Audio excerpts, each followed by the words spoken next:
ওরহমতুল্লাহি ওয়াবারাকাতুহু। আলহামদুলিল্লাহি রাব্বিল আলামিন ওয়াসসালাতু ওয়াসসালামু আলা আশরাফিল আমবিয়া ওয়াল মুরসালিন ওয়া আলা আলিহি ওয়া আসহাবিহি আজমাইন। সম্মানিত দর্শক শ্রোতা, যে যেখান থেকে দেখছেন সকলকে জানাই ধন্যবাদ, মুবারকবাদ। আজকে আমি আপনাদের সামনে যে একটি গুরুত্বপূর্ণ বিষয় নিয়ে উপস্থিত হয়েছি, সেটা হচ্ছে সাহাবায়ে কেরাম সত্যের মাপকাঠি কিনা, মেয়ারে হক কিনা। আহলুস সুন্নাত ওয়াল জামাতের আকীদা মতে সাহাবায়ে কেরাম হলেন সত্যের মাপকাঠি। তাদের আদর্শ হলো আমাদের আদর্শ।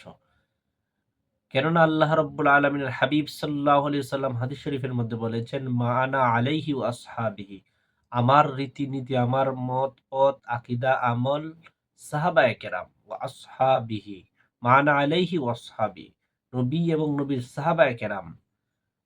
সাহাবায়ে কেরামেরও আদর্শ আমল আমাদের জন্য অনুসরণীয় ও অনুকরণীয়। এজন্যই আল্লাহ রাব্বুল আলামিন কুরআনুল কারীম যখন আয়াত নাজিল করেন, তখন আল্লাহ রাব্বুল আলামিন কাফেররা যখন ঈমান আনলো, ঈমান আনার পর কিছু আনে কিছু আনে না।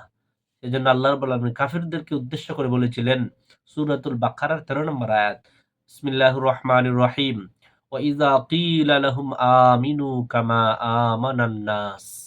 আল্লাহ রাব্বুল আলামিন বলেন, যখন তাদেরকে বলা হলো যে তোমরা ঈমান আনো সাহাবায়ে কেরামের ঈমানের মতো। এখানে নাস দ্বারা উদ্দেশ্য হলো সাহাবায়ে কেরাম।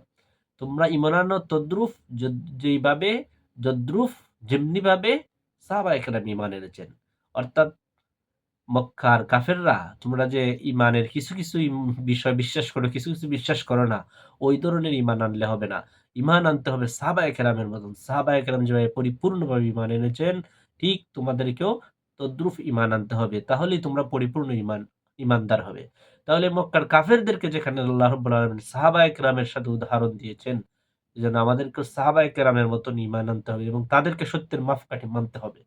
২য় নাম্বার দলিল হলো আল্লাহ রাব্বুল আলামিন সূরাতুল বাকারার ১৩৭ নম্বর আয়াতে ইরশাদ করেন, বিসমিল্লাহির রহমানির রহিম, ওয়া ইন আমানু বিমিসলি মা আমানতুম বিহি ফাকাদ ইহতাদাউ ওয়া ইন তাওয়াল্লাউ ফাইন্নামা হুম ফি শিকাক।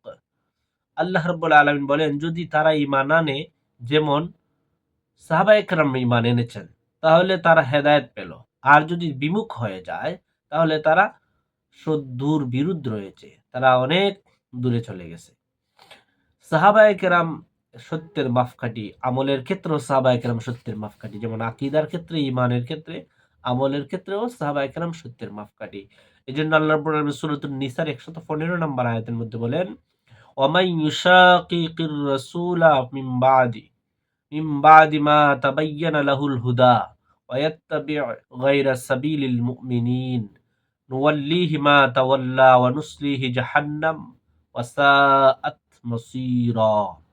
আল্লাহ রাব্বুল আলামিন বলেন তারা কাছে তার কাছে হেদায়েত স্পষ্ট হওয়ার পর এই রাসূলের বিরোধিতা করবে এবং মুমিনদের পথ ছাড়া অন্য পথ অনুসরণ করবে, তাকে আমি ফিরিয়ে দিব যেদিকে ফিরে যায়, তাকে জাহান্নামে দগ্ধ করব। কতই নিকৃষ্ট ঠিকানা জাহান্নাম। তাহলে সত্য আসার পরে রাসূলের যারা বিরোধিতা করবে, মুমিনদের বিরোধিতা করবে। এখানে মুমিন দ্বারা উদ্দেশ্য হলো সাহাবায়ে কেরাম। সকল তাফসীরের মধ্যে দেখবেন এখানে মুমিন দ্বারা উদ্দেশ্য হলো সাহাবায়ে কেরাম।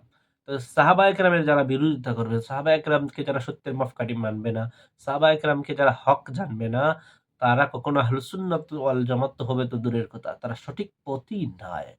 তাহলে সাহাবায়ে কেরাম সত্যের মাপকাঠি। সাহাবায়ে কেরাম, এজন্য নবীজি হাদিস শরীফের মধ্যে বলেছেন, আলাইকুম বিসুন্নতি ওয়া সুন্নাতুল খুলাফায়ে রাশিদিন আল মাহদিয়িন, তোমরা আমার সুন্নত এবং খোলাফায়ে রাশিদদের সুন্নতকে আঁকড়ে ধরো। এমনকি হাদিস শরীফের মধ্যে এসেছে যে তোমাদের গাইল দাঁত দিয়ে হলো বিন্নাওয়াজিস, তোমরা গাইল দাঁত দ্বারা কামড়িয়ে ধরো। যেভাবে কোনো জিনিস কামড়িয়ে ধরতে গেলে তোমরা শক্তভাবে ধরো গাইল দাঁত দ্বারা, ঠিক আমার সুন্নত এবং সাহাবায়ে কেরামের সুন্নত, আমার রীতিনীতি, সাহাবায়ে কেরামের রীতিনীতি তোমরা সেভাবেই আঁকড়িয়ে ধরো।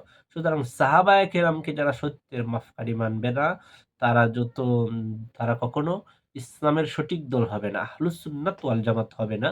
তারা মুনাফিক মুসলমান হবে, বাতিলপন্থী হবে, আহলে বেদাত হবে, তারা হবে পথভ্রষ্ট জাহান্নামী দল।